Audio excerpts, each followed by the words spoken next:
Well, hello and welcome to this week's newsletter, and this week we'll start with the BMW PGA Championship at Wentworth, and wasn't it absolutely awesome to watch? What a great event it is. So good to see so many crowds down in Wentworth. But it was Billy Horschel, the American, who won there for the second time in 3 years, beating Rory McIlroy in a playoff. Rory finishes second again.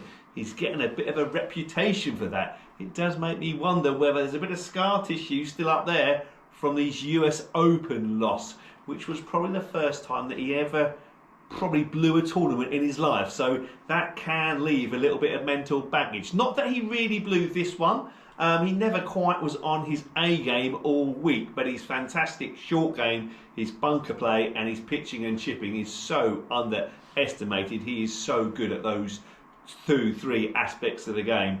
He doesn't get as much credit as he deserves for those. And obviously he's a fabulous driver of the golf ball. But he came up, he made a fabulous eagle on the 17th. We all thought Rory needs 4 to win. He didn't hit a very good second shot into the 18th, chipped up and 2-putted for a par. Billy Horschel finished birdie to finish at 20 under, so them two, and Tristan Lawrence also finished at 20 under par, went to a playoff hole. Tristan Lawrence went out the first hole because Billy Horschel and Rory made 2 birdie fours.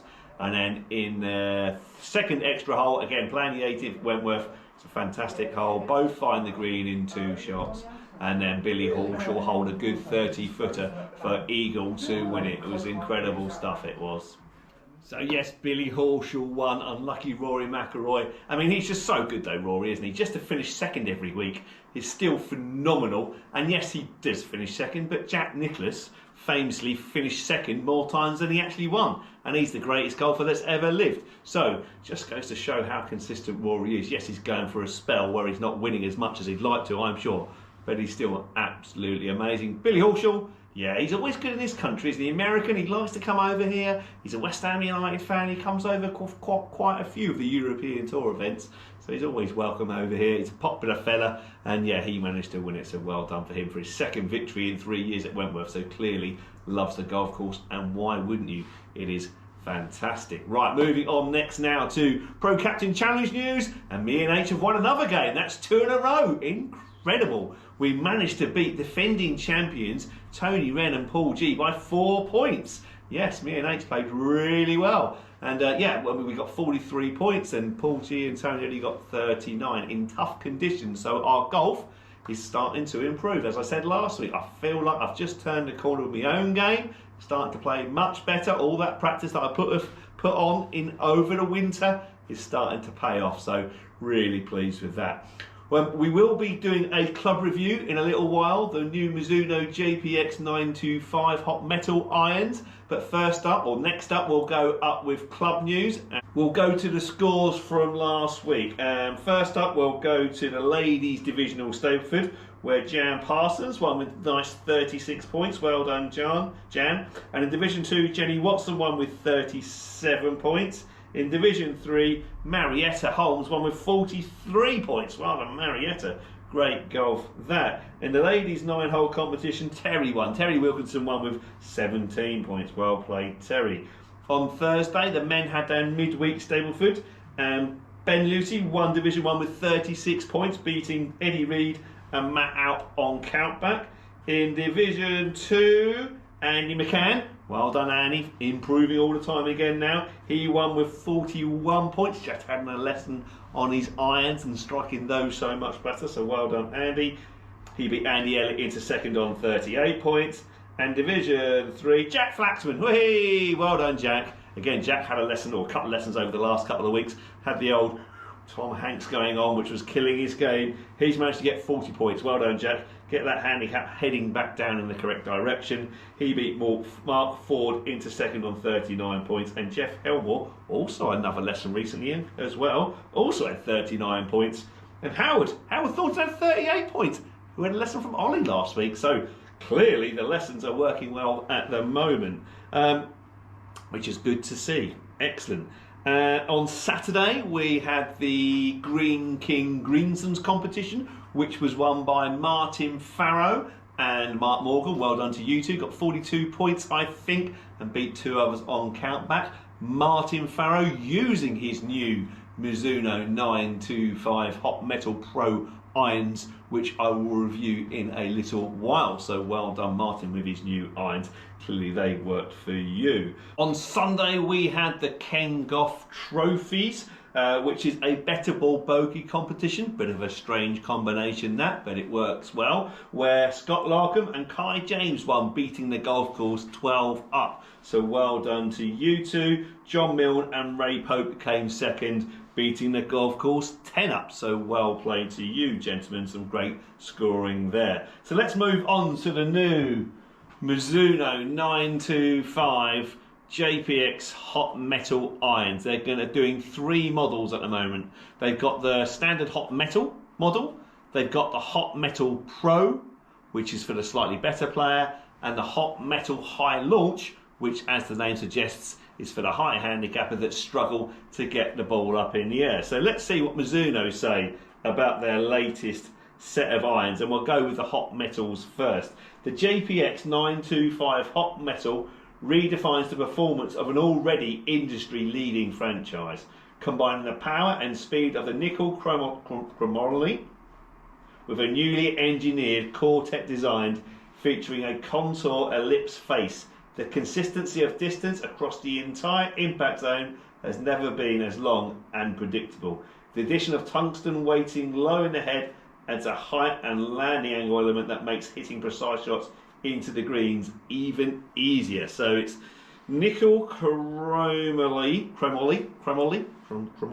don't know how you pronounce that, is the face, so a new material there, and a new Cortex design which has kind of made the miss hits more forgiving. I'm not sure what that entirely means, but we'll find out in a minute when we have a little hit. They all say they're better and more forgiving, don't they?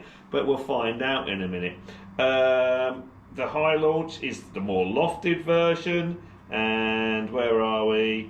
The Pro is just basically the same sort of thing. It's not much difference, it's just a slightly smaller head, yeah, more compact profile. The Hot Metal Pro offers the same advanced technology in a sleeker, more refined package. So basically the Pro is the smaller headed version of the Hot Metal, and the High Launch is the higher lofted version. Simple as that. Right, okay, let's hit a few with all 3 heads and we'll find out how we're getting on. I've already hit a few today with mine, actually hitting it a little bit further, which is quite interesting. Body's feeling good today, although I'm not entirely sure why, because actually it doesn't feel good, but I seem to be moving well, so who knows when it comes to golf. Anyway, so let me hit a few and then we'll find out what they are like. So, starting with the Hot Metal, certainly a big chunky iron face, kind of that chrome look to it. It does look quite nice. Big thick top edge, as you would expect with all the technology going on in there. Let me hit a few and let me see. I've got the same shaft as I've got in my irons, which is the KBS S-Taper 130s. Let me hit a few and let's see how they perform. Straight away, it wasn't the best swing in the world, but it's certainly gone a nice distance, even though I didn't hit it very well. Right, leave it for me to hit a few and we'll come back and do the results in a bit. Right, we'll now move on to the Hot Metal Pro, which is the smaller headed version. Certainly hit the normal Hot Metals quite a long way. Didn't feel that great, but that may be the way I was striking them. But certainly the Hot Metal Pro, which is the same technology, has got a slightly smaller head, slightly thinner top line, so it's going to be less forgiving, which obviously doesn't matter to me so much. But yeah, didn't really like the feel of the normal Hot Metals. I guess these aren't going to feel too much different because it's the same material, but they certainly look a lot better, and actually ultimately it's all about the results. I don't necessarily care how they feel, how they look, how does the ball go. So let me hit a few with this and let's see what they're like. Again, I do like the smaller head though, much better on the smaller head. Let's have a little go. Again, hit it quite nicely, felt okay off the face. Let me hit a few more and we'll find out the results in a minute. Okay, right, so next up, that was the HM Pro. Next up, I'm going to try the high launch model. High launch, the loft of this 7-iron is 31 degrees. The loft of those two 7-irons that I tried were 28 degrees. That is so strong. Bearing in mind, my 7-iron is 34 degrees loft. So that's a massive difference, isn't it, really? Right, 31, obviously we want to get the ball up in the air a little bit easier. So this is going to do the job for us. Let's see how this performs. Same technology, same everything. I think it's just pretty much slightly thicker sole to help us. Centre of gravity slightly lower, which is going to help get the ball up in the air. But ultimately, we've still got to hit the bottom of the ball. That's what's going to get it up in the air with a bit of speed. But let's see if they do fly higher.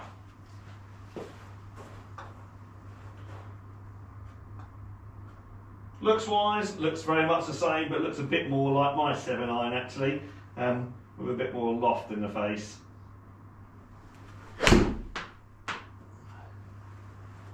Again, felt okay. Let me hit 5 balls and then we'll take a look at the results of all 3. Right, here we go then, the results. So I've managed to get the in-screen recording going this time. Less shaky hands. Okay, so at the top here, iron is my 7-iron, okay? Flying it 160 today. Okay, one went a little bit left, so it went long, and one was...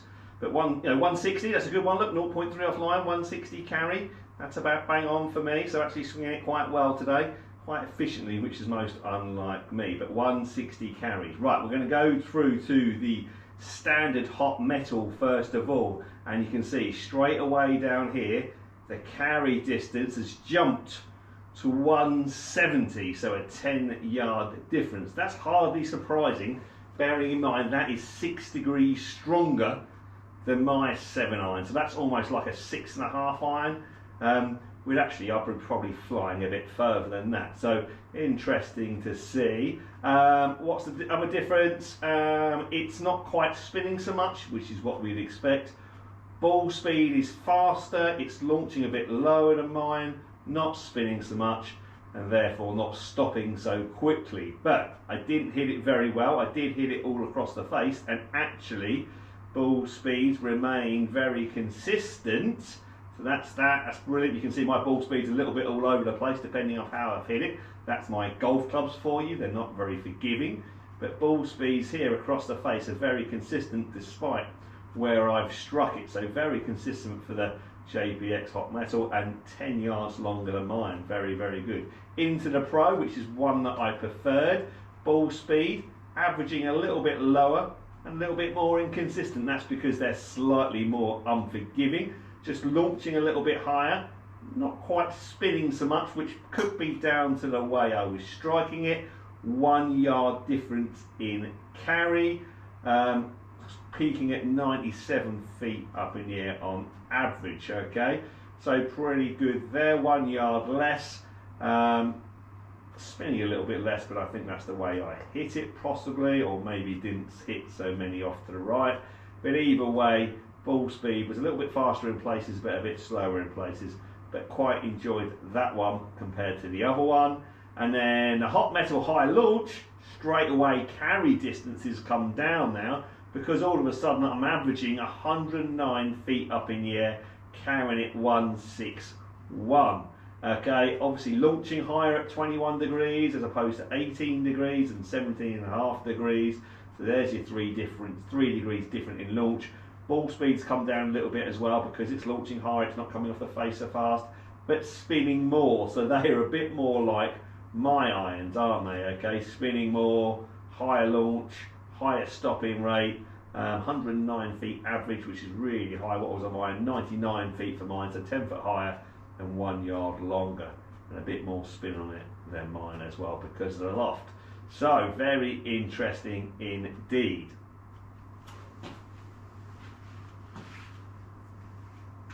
So what does that tell us? Well, it tells us that the loft is the biggest influence on the golf ball, isn't it? Really, all this modern technology, all they've done really is cranked the lofts lower, as if we didn't know that already. 28 degrees goes further than my 34 degrees. 28 degrees goes further than the 31 degrees. The higher launch, the higher the loft, the higher it goes, it doesn't go so far. Oh wow, big shock, horror news. Who would have thought? But in terms of the Mizuno irons, because all the manufacturers are doing the same thing, they're just rubbing out a number and putting a new number on the bottom. 28 degrees is almost a 5 iron back in the day when I first started playing, so it's now going 5 iron length, surprise, surprise. But generally, they are a lot more forgiving there. I did hit that across the face. I didn't actually hit that very well. I hit mine better, for obvious reasons, but I didn't hit any of those particularly very well. But the ball speed was still great. They were still very forgiving, and I think that's what you're paying for ultimately, is the forgiveness in those Mizuno irons. The reviews have been fantastic from other people, and I can certainly see why. I didn't particularly like the feel of them, but they're not designed for me. If you want that really forgiving iron with that distance, then the Mizuno iron is going to be for you. If you struggle to get the ball up in the air, those high launch ones are going massively up in the air, so they're definitely worth a go. You might not quite hit the high launch as far, but they're certainly going up there in the sky, and therefore will be stopping quite nicely on the green. So that's the Mizuno 925 JPX Hot Metals. If you want a club fitting, if you want to come and try them, please come and see me and we'll get you booked in. Right, that is everything for this week. Hope you enjoyed the video and I look forward to seeing you all soon. Take care. Bye-bye.